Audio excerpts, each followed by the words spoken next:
You're watching Sky News Breakfast. Let's take a look at the morning's newspapers. With us to review them, the editor of Birmingham Live and the Birmingham Mail, Graham Brown, and the writer, Benedict Spence. Hello, gentlemen. I'll be with you in a moment. But first, let's take a look through the front pages of the newspapers this morning. And the Metro leads with ambulance workers leaving their picket lines yesterday to respond to emergency calls. The Eye looks ahead to the spillover effects of those strikes and further industrial action coming in 2023.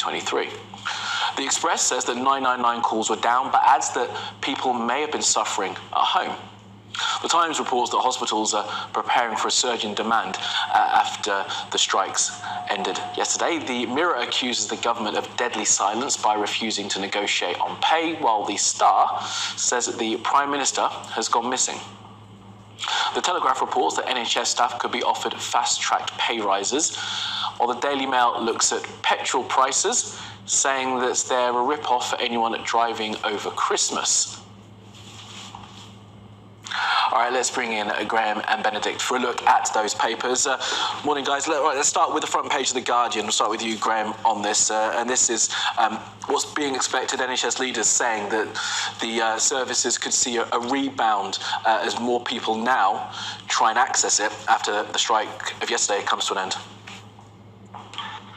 Yeah, that's right. I mean, obviously, it was another historic day for the NHS yesterday as ambulance staff became the latest to strike. It obviously comes at a time when there's a lot of ill people around. We're all seeing this, and now there's fears that the health service will be overloaded in the days across Christmas as a result of the stoppage. I don't think it's news to anyone that the NHS has problems sort of more widely.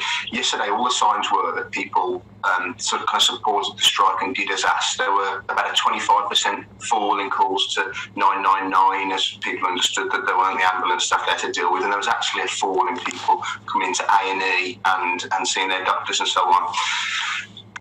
What's followed this up really is a concern that, as I say, with Christmas coming, there are concerns that people aren't getting the treatment that they need, that people need to be getting out to doctors and A&Es, and all of a sudden now we might see a surge across the Christmas period where obviously those NHS weaknesses will remain. The Guardian quotes someone from the Royal College of Emergency Medicine who's saying that there are anxiety that people aren't seeking the help that they should, similar to lockdown. So I mean, the NHS has got short-term, medium and long-term issues, as has the government in dealing with the health service. But in the very, very short term, what we might see is even larger queues, even bigger waits at doctors and A&E as a result of the action that we've seen. Yeah, and the pressure just will keep being felt, won't it, Benedict? Let's look at the front page of the Telegraph now.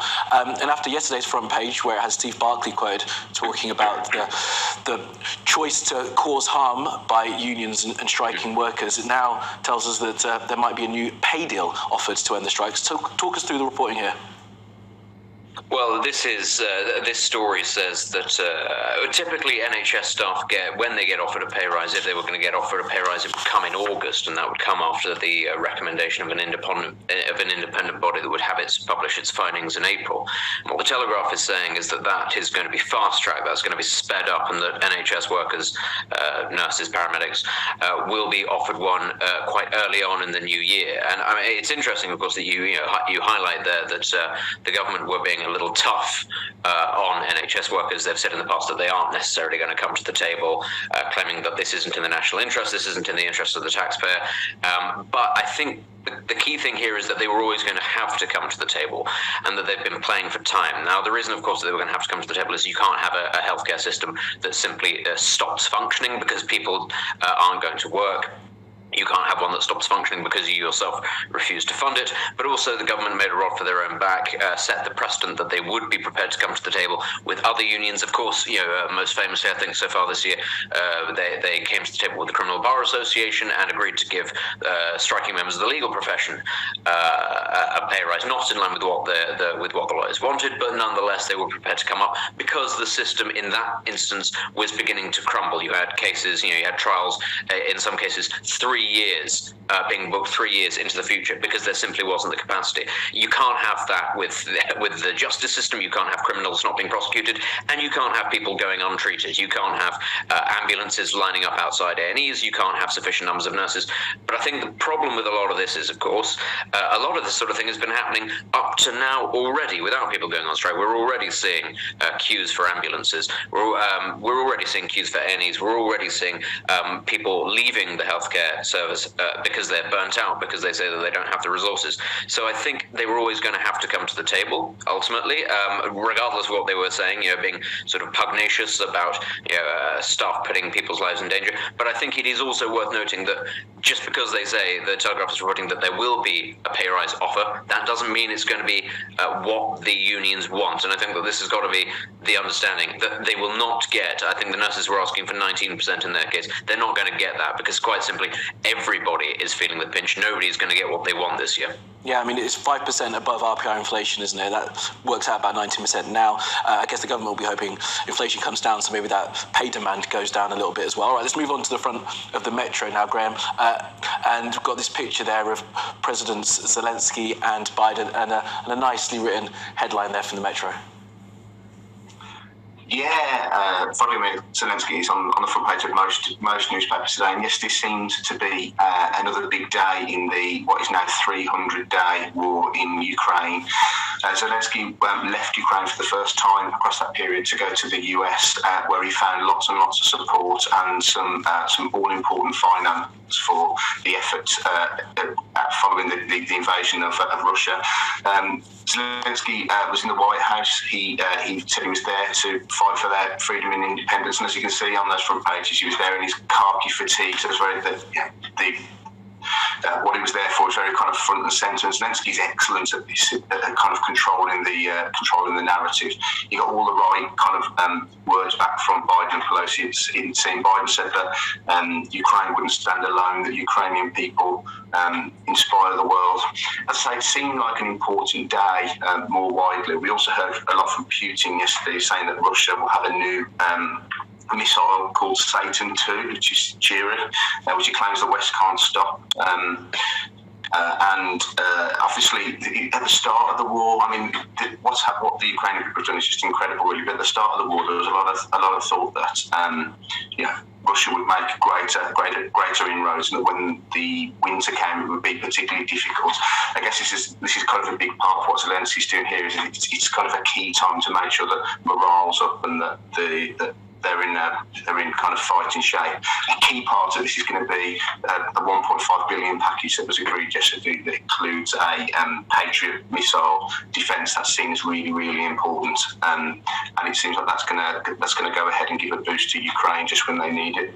Yeah, and let's stick with this story if we can, Benedict, with you. I mean, as Graham's laid out there, sort of the symbolism of Zelensky going to Washington and meeting the president and speaking at Congress is huge at a time where, as Graham says, Russia are talking about this new Satan II missile. And I guess this just sort of reiterates, doesn't it, the need to make sure that the support for Ukraine continues through 2023. And obviously questions about that support for Ukraine are being asked here as well. Yeah, I mean, it's important to remember that as well as the Ukrainians have done, and they have fought sort of very heroically, their defence of their country would collapse if it wasn't for the support of the United States, but also of the UK. It's one of the few things I think that we can look back on this year and say that we did very well with providing Ukraine with military assistance at a time when other countries were not able to do so or not willing to do so. That it did allow them to keep up the defence of their country, and this needs to continue. I mean, I know it's becoming increasingly polarised in the US. It's becoming a partisan issue. A lot of Republican mouthpieces are beginning to question why it is that so much money is being spent on Ukraine. But fundamentally, this is about a pro-democracy Western order. Then ultimately, it's a vital thing that Russia is not able to simply annex a neighbor. It is not able to get away with what it wants to do, because this also sends out a message not just to a country like Russia, but also to countries like China, who are eyeing up places like Taiwan. Especially given that all across the world there are disputes between China and India, for example, along their border. Japan has increased its military spending almost overnight to become the third biggest military spender in the world. That's a real sea change. It is vitally important that autocratic states, authoritarian regimes, they are told, they are made to understand, even if a country isn't in a formal alliance, as in NATO, the West is prepared to step in actually and stop this sort of behavior from going on, because otherwise, it would be open season, and who knows where next another major power might decide to strike. Okay, Ben, it does make me wonder as well if this is just the beginning of Zelensky perhaps going on tour to capitals. I wonder if he'll come to London, but perhaps speak at NATO in the coming weeks and months ahead of the fight that they have on their hands in 2023. All right, Benedict and Graham, appreciate that, guys. We'll be back with you again in the next hour for another look inside the papers at some perhaps the lighter stories that we're looking at this Thursday. Thanks, guys. I'll speak to you in a moment.